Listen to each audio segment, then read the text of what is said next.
What's up guys, Surge Garage here, back with another video. Today we're going to be installing a riser and extension kit for the 2025 Harley Lowrider S. In front of me I have an assortment of goodies. We have some risers. These are 10 inch with about 1.5 pullback risers from Amazon. And then we got a cable extension. It's a 10-inch kit. We have a longer brake line, clutch line, some extensions, and they also send us a syringe to pull out that brake fluid from the master cylinder. We're going to start by removing the stock risers, which are about 4 inches. We're going to pull those off, and then I have a doubt as to whether or not these will fit, because the extensions that these come with don't have a bolt for it. They do not include a bolt. So if I can't swap over to the stud, which is what I'm hoping is going to happen, then I have to put it back on. Tomorrow after work, I'll get a bolt for this, and then we'll continue. Alright guys, so I have a cover on the tank as I'm going to be pulling the stock risers off. I'm going to flop the handlebar down just so I don't scratch anything, because I don't feel like disconnecting everything out of the way just quite yet until we see if it's going to work or not. Alright guys, so we're going to begin taking off the risers. And the first thing you want to do before you take off the top clamp is you want to break the 2 nuts that hold your riser bars loose. Because if you take off the top clamp first, you'll just spin these around and you won't get them loose. Just kind of hold your bar, break it nice and easy. So we got a few turns out of there. So once you break it loose by hand, you can grab a nice little cordless ratchet,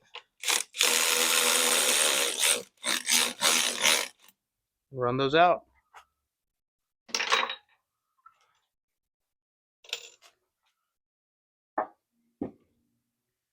So that pretty much confirms that my fear it's not really going to be an issue, because that nut pulls out with the stud. It's got some Loctite on there that holds it together, and that's going to keep it from just leaving the stud in the bar. So again, to the other side, break it loose with the ratchet.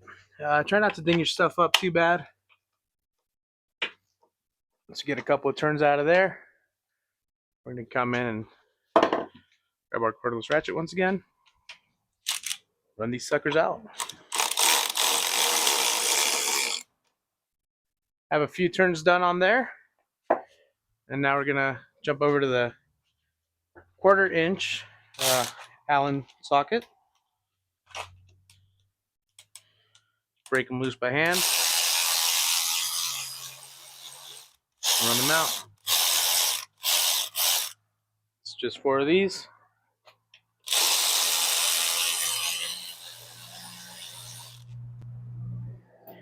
I don't like how much the bike leans when it's going this way, and now it's too late to turn our handlebars. We're gonna have to deal with it.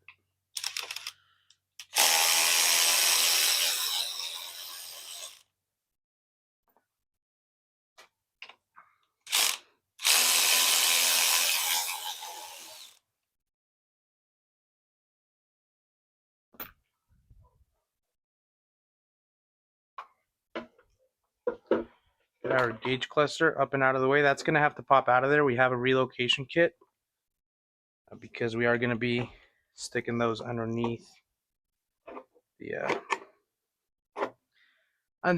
thing, underneath the new risers.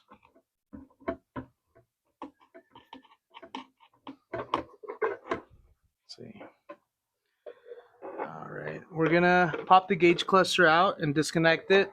I don't think we need the extension for this. I did add the extension harness for it anyways, in case I did, but it looks like a very small Allen bolt. So I'm gonna grab that real quick. All right guys, we're back with some more tools. This is a very small hex. It's smaller than 2.5 millimeter, but I do not have that size in standard, whatever size it is. My kit only goes down to 1/8, but I do have a T10. A T10 will work. We also have these brand new snap-on drivers. It's not an impact or anything, just very low torque. Can't mess stuff up. So I just put that in there, break it loose, and bring it out. And do the same with the other one. And this hardware, I believe we do need to reuse. So And always you want to keep all your hardware together until you're done with the project. My extra hardware usually goes into a bucket that I pull from whenever I need a miracle. But you can always dispose of it when you're done. Now to show this connector, to pop it out, we just kind of have to grab one ear there. Just pop it out. There is our cluster.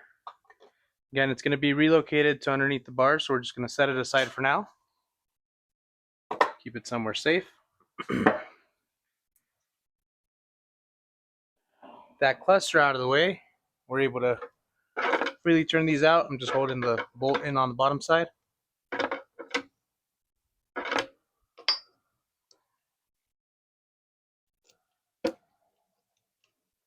And with that, out comes the bottom of our bolt. It is a stud that goes through, and a nut has been tightened onto the end of it. Harley puts Loctite on there. That's what holds it in and is able to draw that stud out. If that Loctite wouldn't do its job, it becomes an issue to pull that stud out. Alright guys, so we pulled the fairing and headlight off for more access. It's 2/4 inch Allen bolts on the bottom holding it here.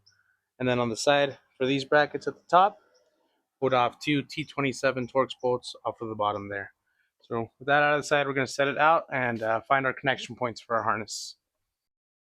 Alright guys, we made some progress here. On the clutch cable, we just kind of bend this tab up out of the way and pop the inner ball here off and out. The clutch cable extension is going to reuse this, but this stuff has an upgraded, better design for it. There's a zip tie here and 2 clips that hold your clutch line in. I'm going to be showing those when we go back on the install. With the clutch cable loose, we do have to remove a cover down here, which is 110 Torx 10 screw on the bottom side, and our connector here. All right, guys. So off camera, we found out we do need to pop the tank up to be able to pull all the wires out, and that's where our extensions go. So to do that, obviously we have removed our seat. I'm going to pull this cover off to see if there's anything additional that I need to take off here, but it seems to just be 2 pass-through bolts that kind of hold the tank in place. Of course, that's going to be a different size, because why would they make it the same size? That doesn't make sense at all.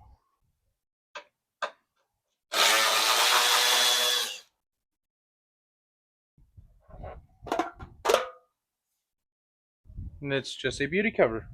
Cool. We did not need to take this off. Just going to get a hold of this screw on one side and the other. Break it loose.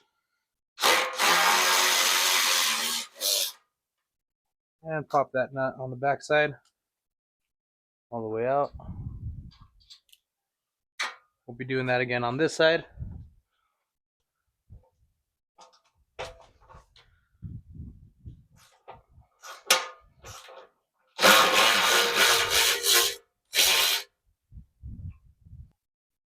Alright, so we've pushed the tank back out of the way. I found down here we have enough slack in our line and stuff. That probably shouldn't be bent like that, but it's braided line, so it'll be fine.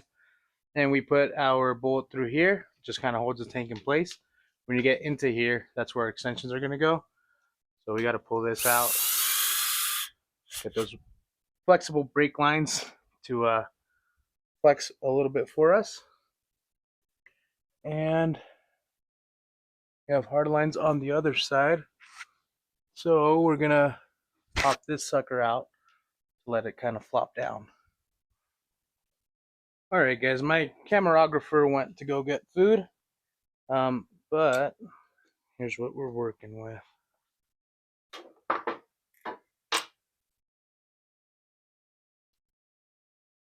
So let me get that gauge cluster out of the way. We're going to have to do some adaptations there. But underneath this plastic is where all those connections were. The 2 main harnesses, we were able to just pull more slack out. And it does seem like that's going to be enough slack. So the only real extensions we had to use was the 2 for the turn signals. So we're going back, buttoning everything up. I did replace the brake line already. to give us some more slack on the handlebars. Now we're gonna try to set them up over there and see how it goes. All right, thanks for following. All right, guys. So last night, after a little bit more fighting, I did get the brake line changed over, and so this line kind of just undid the old one, put the new one in there. Then I went to the top and took out the banjo bolt of the old one, put the new one in there. So we did get some air introduced into the system. I tried to bleed that last night, but I wasn't getting any air at the calipers. And the problem with it is that the lever is just super soft. Doesn't hold the brakes at all. So what that means is that we got air in the system, but not here down or this other line down, if not into these two lines. And these run underneath the seat to our ABS module.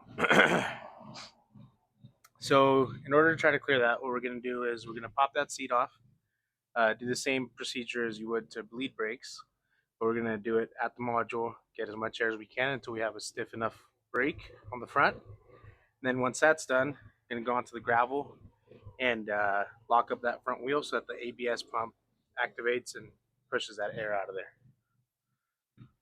But this is what the final product looks like. We got our gauge relocated to the bottom side and a handlebar bag that got off of Amazon. Fits basically my gloves. I don't like how this setup is, so I'm going to get a windscreen and then probably either remove the bag or throw it onto somewhere else.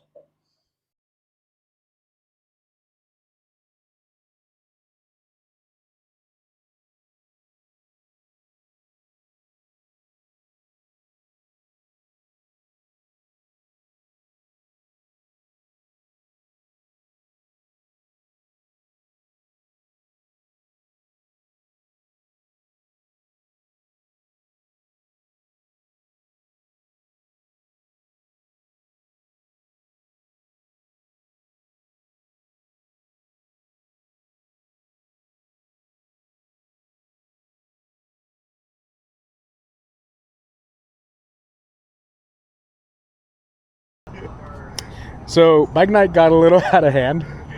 We were on the ride and we peeled off. We're gonna get some slim chickens, but the risers are completely installed. Kev Dog also got some risers for his bike that are looking pretty sweet. He's doing some troubleshooting right now. Tell us what's going on. Well, so when I was putting these on, I kind of rushed it, and I didn't take the time to actually, get some tension on or release some tension on this fucking cable here, so that I didn't pull out the fucking pins of this plug. Yeah, none of my controls are working here. So yeah, kind of fucked. Damn. But it's comfortable for sure. Yeah, I love how these ride. I rode it to work today and rode back home. I like the look of it overall. But yeah, sorry guys that the video wasn't more in depth. I do have a job to come home from and start working on this and then to get to in the morning. So that kind of inhibits me from doing full-on tutorials. So it's not a tutorial. If you guys need to do this, I'm sure you can figure it out. You guys are all smart people. Definitely loving the look though.